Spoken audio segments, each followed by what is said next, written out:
Estamos aguardando o Dr. Carlo Velho Masi aceitar a conexão. Aí. Boa noite, Boa noite, Dr. Carlo. tudo bem, doutor Vitor? Tudo ótimo, um prazer recebê-lo aqui. Prazer é meu. Agradeço inicialmente a participação do senhor em nome da comissão organizadora do evento, para tratar sobre um tema extremamente contemporâneo e relevante para a comunidade acadêmica e jurídica como um todo. Passo a palavra ao senhor, então, para que inicie sua explanação, que com certeza vai encantar a todos. Muito obrigado, doutor Vitor. É um prazer para mim acompanhar a evolução desse Congresso Criminal da Serra Gaúcha, que já encontra-se na terceira edição, é isso? Isso. E tem tido reconhecimento de todos os juristas, é, tanto no estado do Rio Grande do Sul quanto no Brasil, já se consolidou como um evento marcado por importantes contribuições para as ciências criminais. Então, mais uma edição vem a colaborar nesse sentido, desta trajetória vitoriosa dos organizadores desse importante encontro aí onde se celebra o estudo das ciências criminais. Então, me sinto muito honrado de participar de uma dessas lives que antecedem esse importante evento. E na tua pessoa, eu quero saudar então toda a organização, dizer que é uma honra para mim. Especialmente é uma honra para mim falar no dia de hoje, 11 de agosto, que é o dia do advogado. Então, evidentemente, eu venho aqui falar como um estudioso do direito penal, do processo penal, digamos assim. Entretanto, não posso esquecer o meu local de fala, que é a partir da advocacia criminal, e justamente este é o tema, né? Uma nova visão sobre a advocacia criminal, onde aí eu proponho esse título, advocacia criminal, criminal negocial, né, que vai se aplicar aos novos institutos, então, que nos últimos anos a advocacia precisou se adaptar.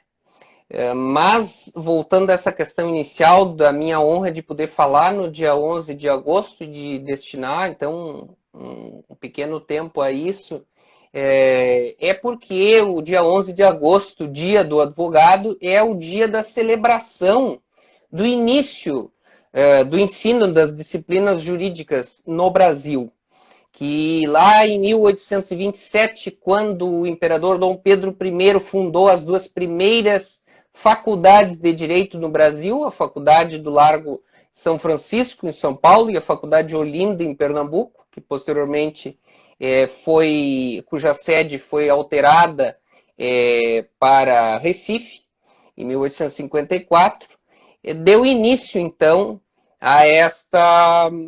ao ensino do direito, ao ensino das disciplinas jurídicas em solo nacional.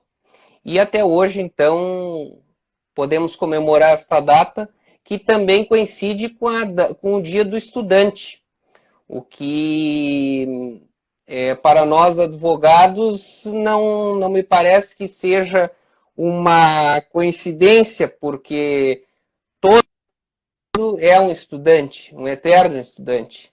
Nós nunca podemos deixar de nos aprimorar, nesta senda do estudo e do desenvolvimento de novas técnicas. Então, para mim, é verdadeiramente uma honra poder trazer alguns conhecimentos e algumas novas perspectivas nesta data. Eu não sei se tu queres conduzir a live de forma a perguntas ou... Não, doutor, na verdade nós vamos deixar aberto a fala para o que o senhor entender que seja pertinente. O pessoal vai mandando algumas perguntas, eu vou anotando e no momento oportuno eu repasso ao senhor daí os questionamentos. Perfeito, perfeito, tá bem. Então, vamos conduzindo desta forma.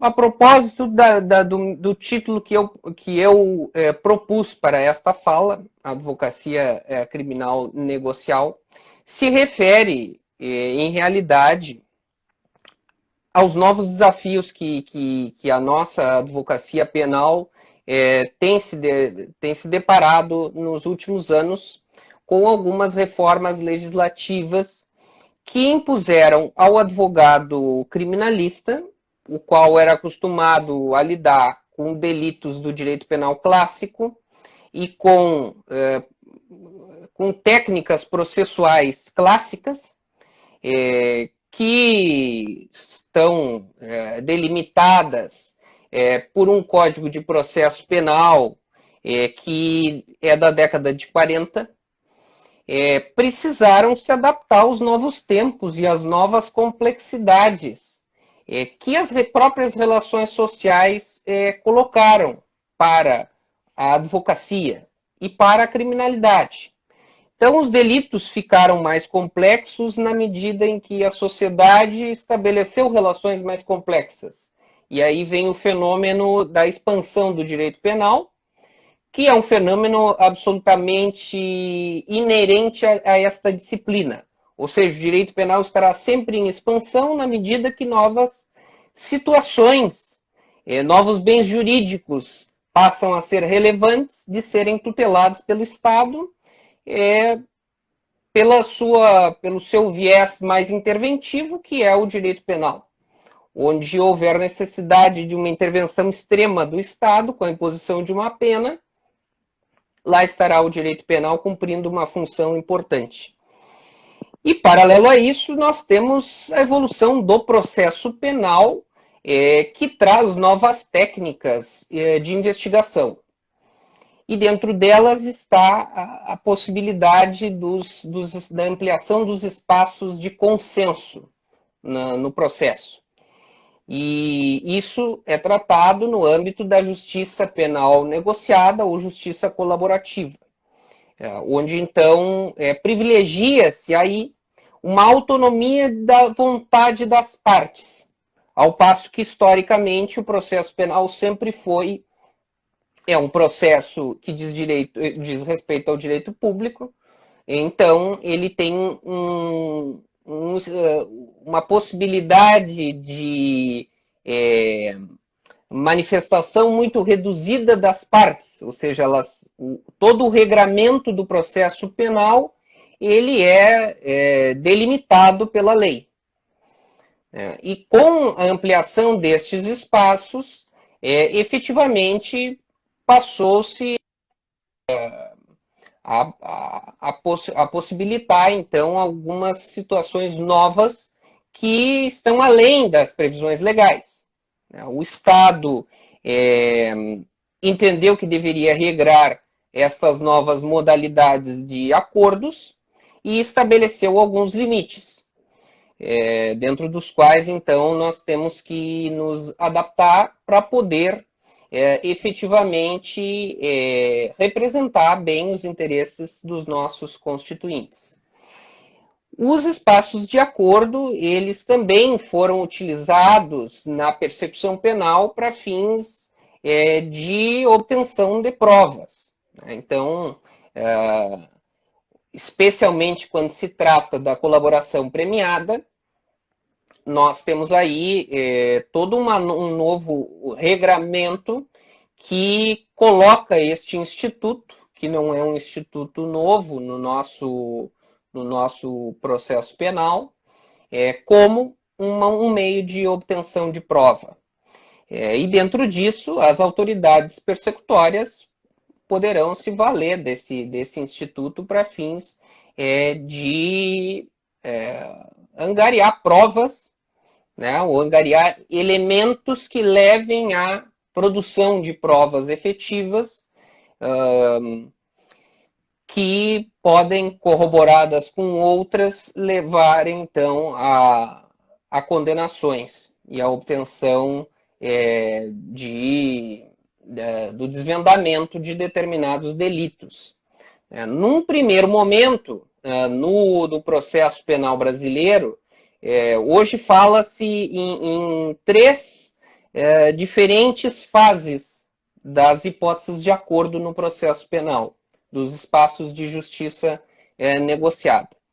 Num primeiro momento, nós tivemos, em diversas leis esparsas, previsões, então, legislativas de acordos de colaboração, primeiro, da delação premiada, de hipóteses de colaboração, em diversas leis. E também, na década de 90, nós tivemos com a Lei 9.099, de 95, duas hipóteses de medidas despenalizadoras que vieram dentro desta linha de acordos dentro do processo penal. Ou seja, hipóteses em que não haverá processo, ou que o processo será suspenso. A Lei 9.099 trouxe lá a composição civil dos danos, né? Trouxe a hipótese da suspensão condicional do processo e trouxe a transação penal. Então, nesta primeira fase, os advogados tiveram que se deparar com figuras que colocavam em xeque todos aqueles pressupostos de atuação que nós tínhamos até então, onde aí passou o advogado a ter que analisar o processo de outra maneira, isso para delitos de menor potencial ofensivo, né? E nos casos de transação de suspensão condicional do processo, naquelas hipóteses previstas em lei, mas também de crimes menos graves, né? Isso colocou pela primeira vez a necessidade de os advogados criminais no Brasil terem que fazer uma análise de custo-benefício do processo. E aí entra já o que eu quero sustentar como sendo a advocacia penal negocial, onde o advogado ele passa a ser um gestor dos riscos do processo, porque cabe ao advogado aconselhar o seu cliente qual será as melhores medidas, quais serão as melhores alternativas de resolução daquele caso, que muitas vezes pode ser o não enfrentamento da acusação. Pode ser o não enfrentamento, pode ser a assunção da responsabilidade, pode ser uma transação, pode ser uma suspensão, a colaboração, enfim. Estes mecanismos de consenso vêm numa linha de possibilidades de atuação defensiva. Então, eu enxergo esses mecanismos como possibilidades que a defesa tem, se bem utilizadas, de resolver o conflito da melhor forma possível para o cliente, para o investigado ou para o réu dentro do processo.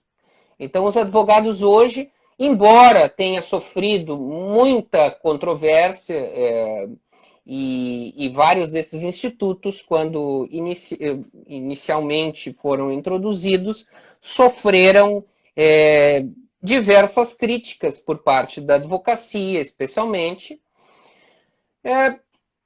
Também, por outro lado, nós tivemos a oportunidade de nos adaptar a essas novas realidades. E isso não é só no processo penal brasileiro, como na realidade o Brasil acaba absorvendo alterações legislativas que vêm em toda a América Latina e que encontram há muito tempo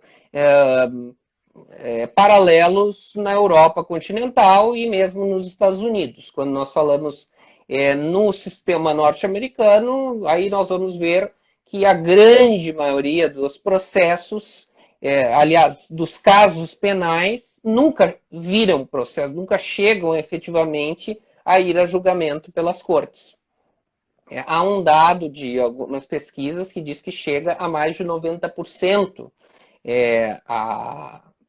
as hipóteses de acordo na justiça criminal norte-americana. Então, é evidente que o Brasil, mais cedo ou mais tarde, absorveria esses anseios. E isso vem, obviamente, com a necessidade de que os advogados se adaptem a essas novas questões que se colocam. Após esta primeira fase de acordos dentro do processo criminal, o professor Bruno Menezes, veio, então, em 2013, a regulamentação da colaboração premiada por parte da Lei 12.850, que é a Lei das Organizações Criminosas. Então, ali passou a haver um regramento muito mais específico das hipóteses, né, em que a defesa poderia aderir ao acordo e dos regramentos, Dr. Diego Jardel Boff. E aí se expandiu para fora daqueles delitos que estavam nas leis especiais, que, por exemplo, a lei de tóxicos previa a possibilidade de acordo muito antes, né? Mais uma década antes de ele ser totalmente regulamentado. E aí passou, então, as hipóteses de acordo a serem efetivamente regradas por essa Lei 12.850, que é uma lei muito importante para o processo penal brasileiro, porque atualizou os meios de obtenção de prova. Então, ali se passou a ter vários outros meios persecutórios ali investigativos, em que se possibilitou, com previsão legal, da colheita de determinados indícios para uma investigação criminal. Aquilo ali foi, efetivamente, como bem sabe o meu amigo perito Kleber Miller, que a Lei das Organizações Criminosas trouxe, então, previsões muito importantes para a situação envolvendo os crimes mais complexos, né? Crimes que são praticados por verdadeiras organizações que têm ramificação com o setor público, que têm ramificações com outros estados.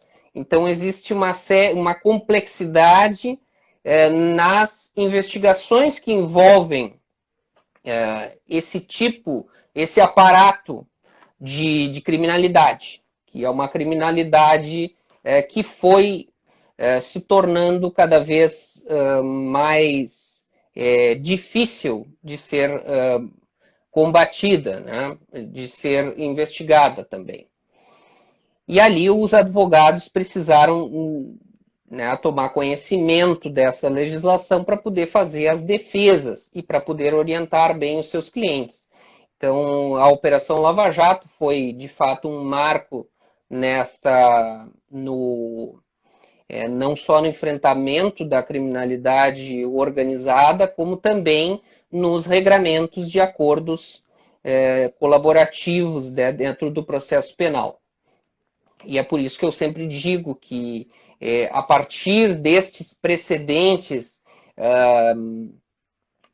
do momento em que surgiram essas mega operações e que isso começou a se reverter em acordos, o advogado criminalista que quer atuar dentro desta seara, ele vai precisar estudar muito mais do que apenas os regramentos legais. Ele vai precisar estudar os precedentes que envolvem os acordos de colaboração, porque muitas dessas questões não estão previstas em lei. E nem nesta terceira fase, que é o que a doutrina tem chamado, que é a fase inaugurada agora pelo pacote anticrime, com a Lei 13.964 de 2019, que trouxe algumas padronizações novas para o acordo de colaboração. Nem nesta nova fase nós vamos escapar de algumas questões que serão delimitadas pela prática jurídica, né? Então, vai ser a prática forense que vai nos trazer algumas respostas, né? E também, com o pacote anticrime, surge o novo instituto, para o qual havia uma lacuna legislativa bastante relevante, que é do acordo de não persecução penal, que se aplica, então, aos crimes de médio potencial ofensivo. Então, apenas fazendo uma contextualização disso que eu venho a chamar de advocacia penal negocial, o advogado criminalista brasileiro primeiro precisou se deparar com uma primeira geração de legislações que se aplicaram aos crimes de menor potencial ofensivo, os quais até hoje nós estamos discutindo algumas questões, como se é direito subjetivo do acusado ou não, o acesso a esses acordos. Depois, num segundo momento, essa legislação, por uma pressão internacional muito forte, efetivamente veio a se aplicar a crimes graves, então os crimes praticados por organizações criminosas, os quais, obviamente, poderiam ter como crimes antecedentes, digamos assim, toda espécie de criminalidade, não só a criminalidade do colarinho branco, como crimes do direito penal clássico, crimes violentos, né? Quando nós falamos de grandes facções criminais ou organizações que dominam o sistema carcerário brasileiro, nós estamos falando efetivamente de organizações previstas lá na Lei 12.850, que antes praticamente passavam lá por aquilo que nós tínhamos assim na Convenção de Palermo, né? Então, assim, não existia no direito penal brasileiro uma possibilidade de nós efetivamente perseguirmos estas organizações. Mas falando especificamente do advogado, então agora surge uma terceira etapa que consolida a necessidade do advogado criminalista ter que se deparar com a possibilidade de orientar o seu cliente a firmar acordos com a parte adversa, ou seja, a acusação, né? Ou não, né? Pode ser em casos de ação penal privada também. Mas por que eu digo isso? Porque o acordo de não persecução penal, ao destinar-se aos crimes de médio potencial ofensivo, acaba abarcando a grande maioria dos delitos previstos no ordenamento jurídico brasileiro. Então, agora, praticamente, uma grande maioria de crimes podem ser resolvidos, esses casos penais que envolvam esses delitos poderão ser resolvidos através de acordos, e isso, obviamente, vai levar a um desafogamento do Poder Judiciário, razão pela qual é certo que existe toda uma aquiescência por parte das autoridades públicas no sentido de promover esses acordos, né, de não levar isso mais ao Poder Judiciário. E o juiz, até dentro de uma perspectiva de um processo penal de viés acusatório, fica, obviamente, equidistante das partes, ou assim, ou deveria ser, né?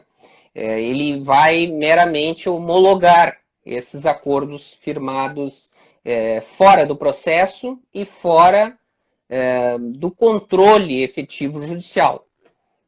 Então, a lei vai estabelecer alguns limites e alguns regramentos. A Lei 13.964, no que se refere à colaboração premiada, trouxe uma série de novas diretrizes para as próprias tratativas do acordo, o que é bastante relevante para a advocacia, porque geralmente quem vai propor ou quem vai colocar essa possibilidade pela primeira vez de haver um acordo, o caso ir por um viés de acordo de acordo de colaboração ou de acordo de não persecução, vai ser a defesa, vai ser o advogado que vai apresentar esta alternativa ao seu cliente. E aí ele vai precisar conhecer os requisitos, os fundamentos legais, para que ele possa levar isso à apreciação do Ministério Público. Então, obviamente, a advocacia criminal, no que tange aos aspectos negociais, vai ter que se adaptar a esses novos regramentos. Nós, antes, evidentemente, houve todo um movimento de tentativa de se alegar que essas questões seriam inconstitucionais, etc., etc. Isso são questões bastante pontuais que vão se discutir em aspectos específicos dos regramentos legais. Mas, num todo, os acordos vieram para ficar, e isso é o que os autores colocam como um ponto de não retorno. Ou seja, nós não iremos retornar nesta situação. Né? Nós vamos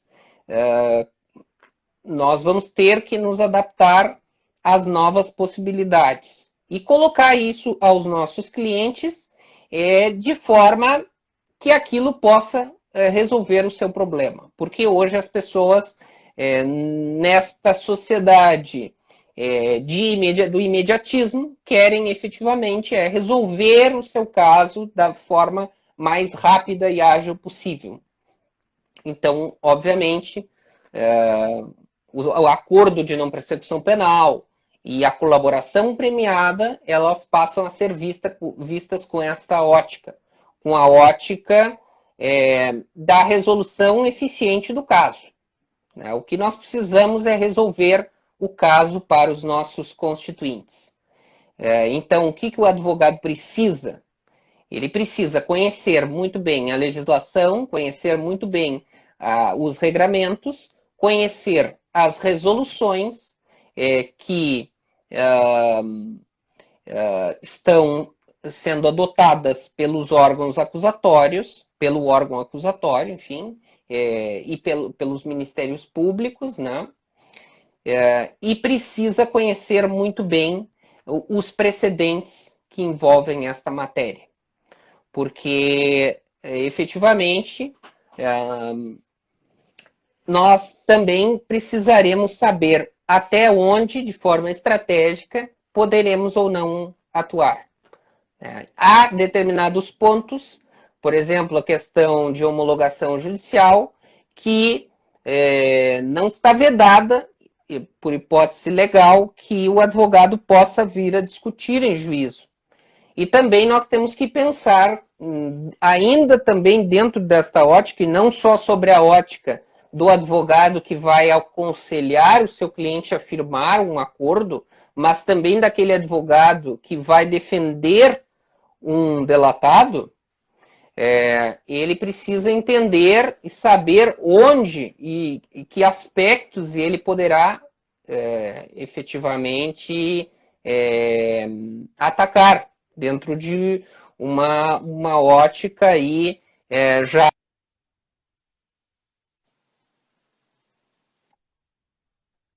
Nós vamos.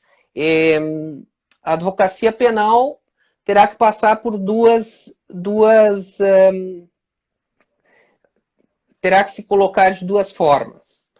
Uma advocacia consultiva e uma advocacia contenciosa.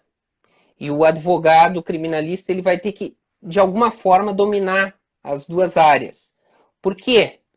Porque ele precisa saber como seria estar do outro lado. O exercício que nós fazíamos no direito penal clássico, né? Como pensa a acusação neste caso? O que eu, como promotor, faria se estivesse nesta situação? E vamos ter que saber até que ponto o juiz pode determinar uma pena aqui ou ali. Então, eu preciso saber, para estabelecer um cálculo de custo-benefício, o advogado precisa conhecer as possibilidades que aquele caso efetivamente coloca. Então, isso se descobre através da análise dos precedentes e não só do conhecimento legal sobre a matéria. Nós temos que saber, este processo pode redundar em tal ou tal condenação. Nós estamos falando aqui de tantos anos de prisão, ou nós estamos falando aqui de um regime fechado, ou um regime semiaberto, ou regime aberto, porque eu preciso fazer este cálculo e colocar ele de forma muito clara para que o meu cliente possa efetivamente escolher o que ele entende que é melhor para ele, ou que ele possa dizer o que o senhor acha que eu devo fazer nesta hipótese. Estão me acusando disso, disso e disso. O que eu devo fazer? E o advogado está ali contratado para isso. Essa é uma advocacia consultiva nesse sentido. Nós precisamos ter a visão do que vai acontecer naquele caso. Muitas vezes, obviamente, será difícil ter uma previsão do futuro. Até porque, cada vez mais, nós temos visto um desrespeito a precedentes no Brasil. Então, não se leva os precedentes a sério. Mesmo súmulas vinculantes, muitas vezes são descumpridas. Até o próprio ministro Rogério Schietti, esses dias, em uma conferência no Conselho da Justiça Federal, disse que um determinado Tribunal de Justiça, que era o Tribunal de Justiça de São Paulo, descumpria sistematicamente as decisões do Superior Tribunal de Justiça. Isso acontece diariamente. Nós que atuamos na advocacia, nesta advocacia do dia a dia, sabemos que isso acontece. Então, os juízes descumprem. E cabe ao advogado também levar essas discussões às cortes, aos órgãos imediatamente superiores. Então, nós devemos, efetivamente, questionar essas questões. Mas temos que saber onde e quando questionar, porque esta advocacia criminal negocial, mais do que nunca, ela será uma advocacia extremamente estratégica. Uma advocacia em que nós teremos que refletir muito bem antes de tomar qualquer medida. Nós não podemos atuar da mesma forma que atuávamos no direito penal clássico, onde há um embate muito relevante entre acusação e defesa, onde praticamente todas as medidas da acusação têm um viés de produzir a condenação do réu, e todas as medidas da defesa são para proteger direitos do réu. Então, o processo penal clássico se colocava desta forma, como um regramento que visava impedir a imediata imposição de uma pena sobre o indivíduo. Essa é a gênese do processo penal. A criação de mecanismos que barram o poder do Estado. Então, o processo penal foi sempre pensado desta forma. Só que houve uma alteração nisso, e agora o processo penal começa a ser pensado como um meio de tornar mais eficiente a aplicação da justiça também. E o advogado terá que atuar dentro desta nova perspectiva, que é uma perspectiva que se coloca para todos os atores processuais. Então, nós teremos que saber como lidar com essas novas situações que se colocam. E o que eu digo é que, em realidade, a advocacia criminal vai precisar se adaptar aos novos tempos. E isso, entretanto, não implica que nós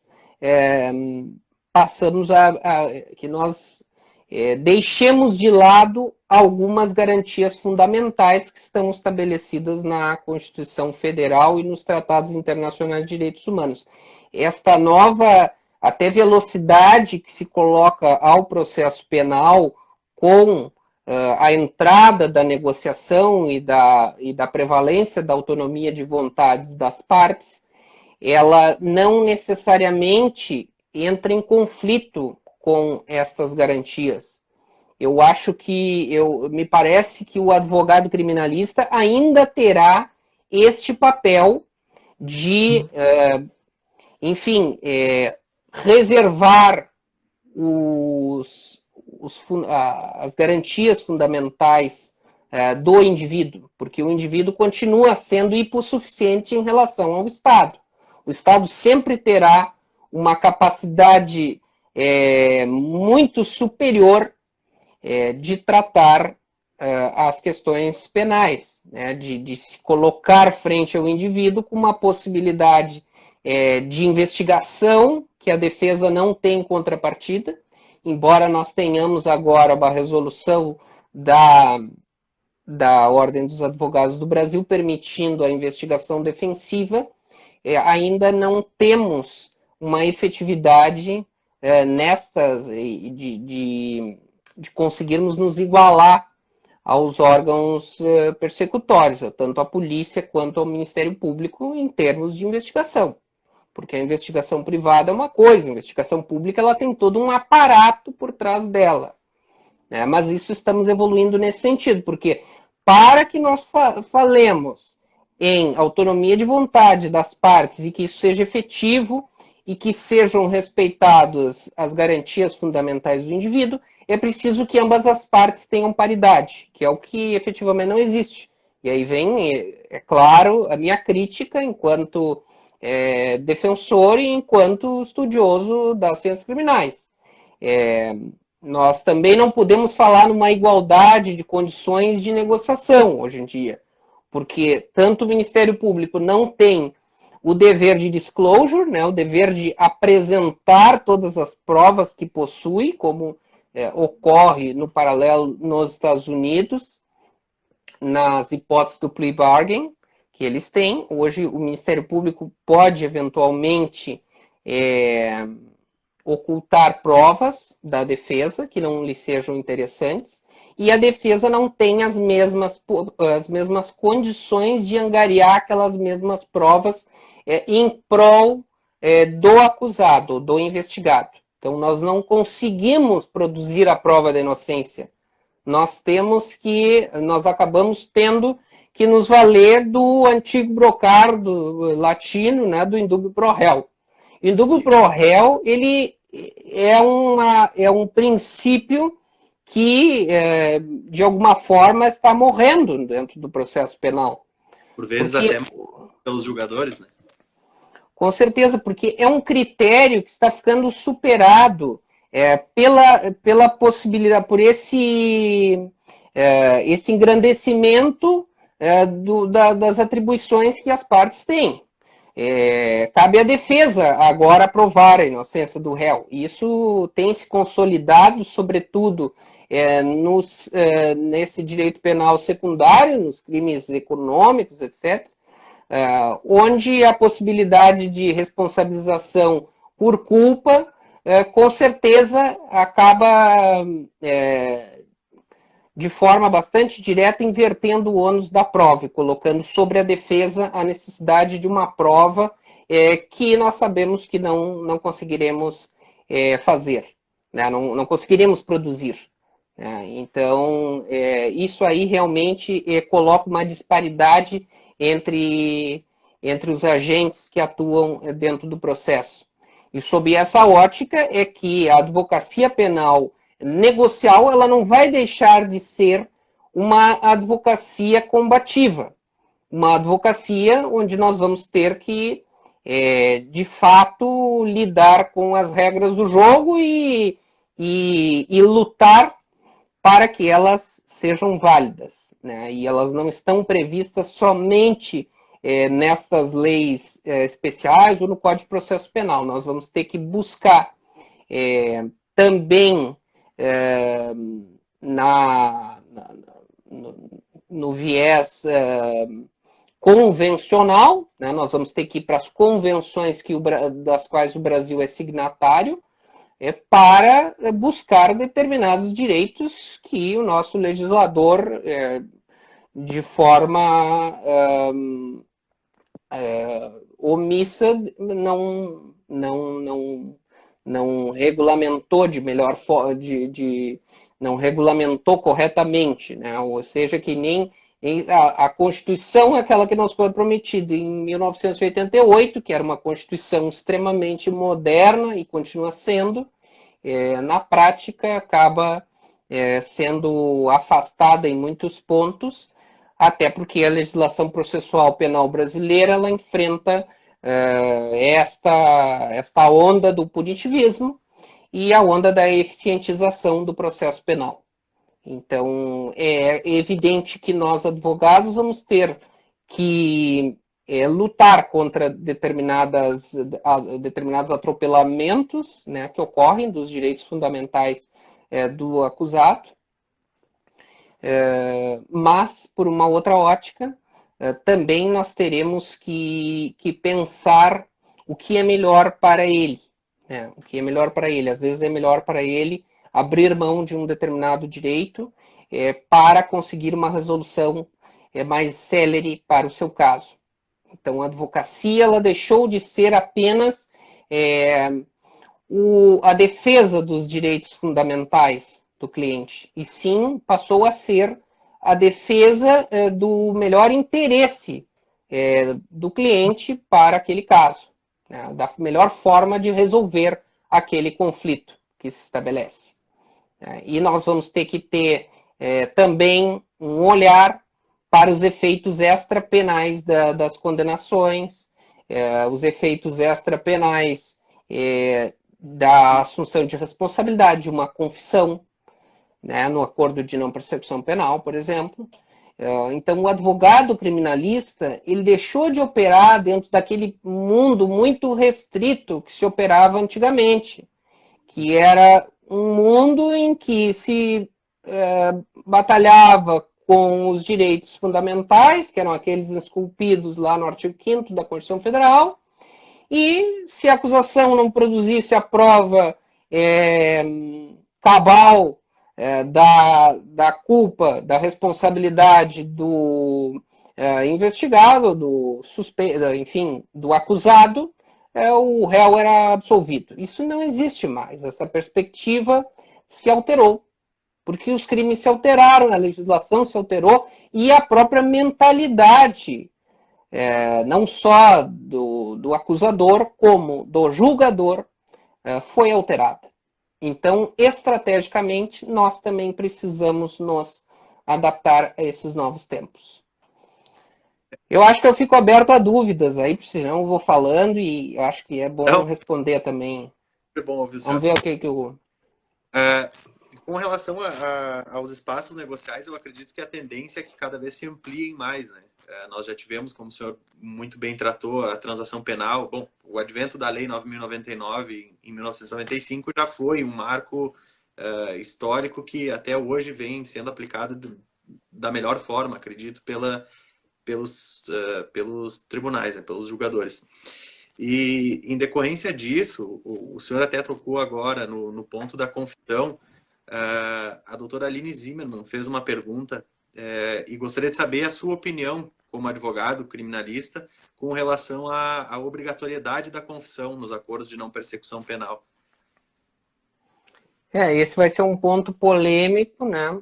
Porque ele, embora a previsão legislativa seja bastante clara de que deve haver uma confissão, isso poderia contrastar com o direito, né, à não autoincriminação. Então, dentro dessa previsão supralegal que nós temos, né, do direito à não autoincriminação, que também é previsto em Tratado Internacional de Direitos Humanos, é bastante questionável que a pessoa precise de fato confessar, né, porque nós sabemos que qual é o efeito que se busca com essa confissão. Não é simplesmente aquele aquele efeito pedagógico de reconhecer a culpa, e que isso vai ter também, sob um ponto de vista criminológico, um impacto psicológico sobre o indivíduo. Não é isso. O efeito da confissão é que ela poderá efetivamente ser usada posteriormente para uma eventual indenização ou uma eventual responsabilização na esfera administrativa, etc, etc. Então, os efeitos de uma confissão, eles são bastante graves, dado que nós não temos muita clareza atualmente de, de qual restrição haverá para o uso da confissão feita no acordo de não persecução penal. Então, eu estou tendente a acreditar que a confissão não deveria ser uma exigência no acordo de não persecução, como ela não é na transação penal e também não é na suspensão condicional do processo. É apenas uma estratégia defensiva de resolver o caso penal, de solucionar o conflito. Eu penso que a pessoa não pode ser obrigada, embora a legislação assim o preveja, né, a confessar para receber um benefício, que tem outros requisitos legais, né? Está se condicionando a obtenção desses benefícios a uma confissão, o que, obviamente, acaba, então, contrariando esse direito à não autoincriminação. Eu acho que essa obrigatoriedade da confissão veio importada lá da Resolução 181 do Conselho Nacional do Ministério Público, que acredito que tenha sido utilizada como base pelo ex-ministro da Justiça para propor justamente esse ponto específico da alteração do pacote anticrime, porque no texto original nós temos praticamente um copia e cola da resolução do Conselho do Ministério Público para, então, se criar a Lei 13.964 de 2019. E com relação também à confissão, eu faço uma outra provocação ao senhor, no sentido de que quando houver a revogação do acordo por descumprimento do acusado, existe uma discussão bastante forte se poderá ser usada a confissão em casos de revogação do acordo, de prosseguimento daí, então, com o recebimento da denúncia e um prosseguimento da ação penal. Na ação prática da advocacia criminal, já se percebeu que os promotores de justiça estão tendenciosos a utilizar a confissão e depois deixar ao bel prazer do julgador decidir se vai ser possível ou não. O que o senhor tem para nos relatar sobre isso? Eu tenho a impressão de que isso é um outro papel do advogado criminalista, porque o acordo ele parte de um princípio de boa-fé. Ele é um negócio jurídico bilateral que envolve boa-fé e que é regrado por princípios do direito civil. Né? É um acordo bilateral. E então, dentre esses princípios está lá, claro, a boa-fé objetiva, etc. E as partes não podem ser surpreendidas com o acordo, com os efeitos do acordo. Então, eu acredito que o uso desta confissão deveria estar previsto no acordo, de forma expressa, onde ali a pessoa saberia que se ela descumprir, o acordo pode ser utilizado ou não. O acordo não vai ter outra consequência que não o uso para fins daquela investigação criminal. Mas eu tenho visto que a tendência dos promotores e procuradores é querer, de fato, utilizar esta confissão para outros fins, tanto numa esfera administrativa, pode ser algum órgão regulador, né? Ou na esfera civil, com ação civil pública, etc. Né? Então, mas me parece que isso é uma situação que a defesa deveria prever quando da celebração deste pacto. Né? A defesa deveria prever ali qual uso se dará ao acordo, deveria haver uma cláusula prevendo isso, que o uso se dará, pode ser feito deste acordo em caso de rescisão por parte do Ministério Público ou por parte do candidato ao acordo de não persecução. Então, Num primeiro momento, eu entendo dessa forma, mas acredito que se nada for previsto, se a defesa ficar silente, este acordo não há vedação legal, então poderá ser utilizado. Poderá ser utilizado em outras vias. Pode ter um ponto da legislação que ficou omisso, né? Justamente nesse sentido, se poderá ou não ser utilizado. É uma questão bastante discutível e que eu acredito que ainda vai gerar bastante polêmica até nos tribunais sobre essa boa-fé, como o senhor disse, porque daqui a pouco, até por uma defesa incauta, que passe despercebido pelo advogado, pode acabar prejudicando o cliente e, no fim, trazer consequências mais sérias do que se respondesse à ação penal no trâmite irregular, né? Sim, e eu já tenho visto alguns promotores também, alguns juízes entendendo que o acordo de não persecução seria pior para o investigado, que seria melhor uma suspensão condicional do processo, que não exige a confissão, do que um acordo de não persecução penal. Isso de fato, eu reconheço que tem que até refletir sobre essa questão, porque agora eu vi recentemente isso e fiquei bastante curioso para saber qual o raciocínio utilizado. Entretanto, essa questão de não precisar de confissão é bastante relevante, sim. É bastante relevante. Entretanto, a pessoa já vai ter uma ação penal recebida contra si, né? Mas os efeitos praticamente serão muito parecidos. Nesses últimos 8 minutos, 7 minutos agora que nós temos, doutor Cabo, eu gostaria de mencionar uma questão que me chamou a atenção, claro, dentre outras, mas esta foi uma delas. O artigo 28A, no seu parágrafo 6º, diz que depois de homologado judicialmente o acordo, o juiz devolverá os autos ao Ministério Público para que se inicie a execução perante o juízo da execução penal. Claro, diferente, como a gente sabe, da suspensão condicional do processo e da transação penal. Isso tem alguma razão de ser ou foi colocada de tal modo sem uma motivação propriamente dita? O que o senhor acha disso? O fato da execução das condições do acordo ser perante o juiz da execução? Isso, exato. Eu entendo que isso criou uma certa confusão, né?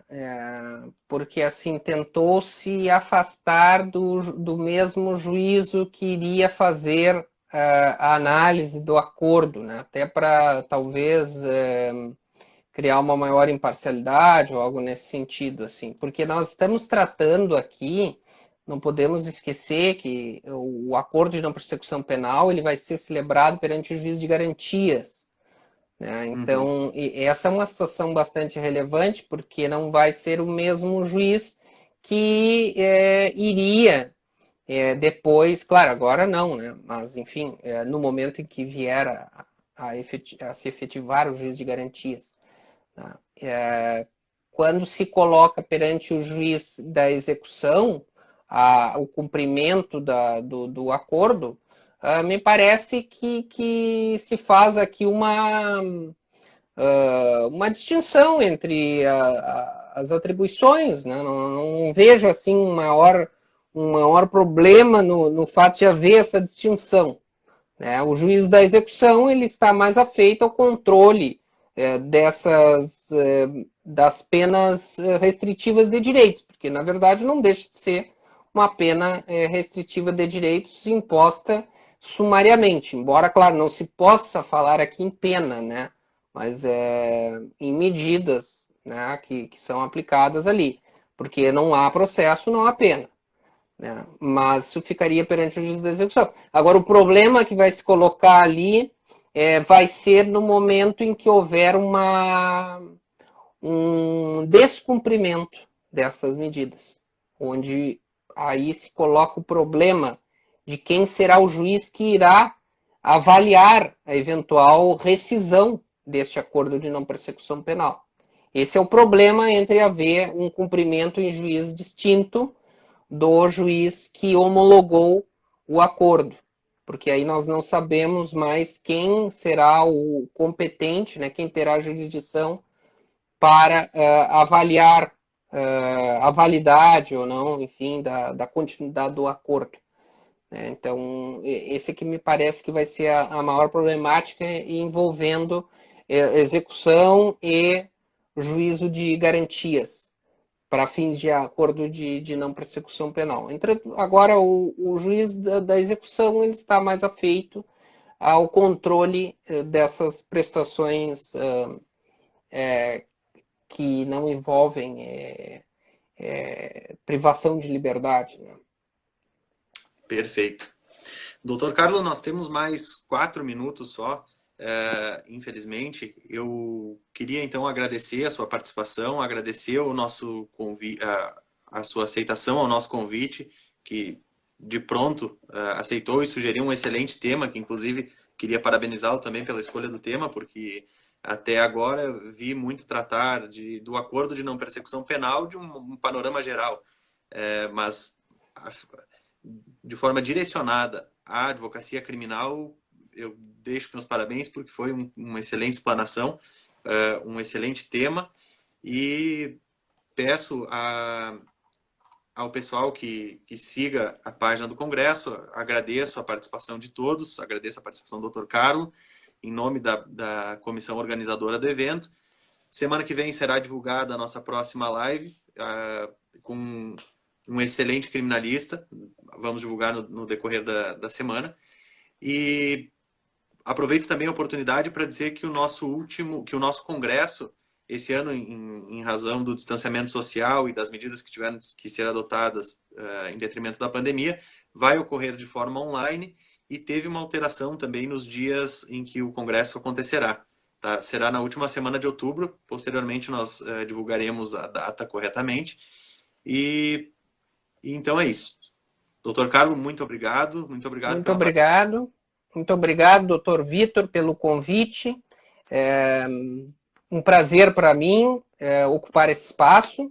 Desejo que seja um excelente congresso, desejo que as lives continuem nesse nível que eu vi dos participantes anteriores.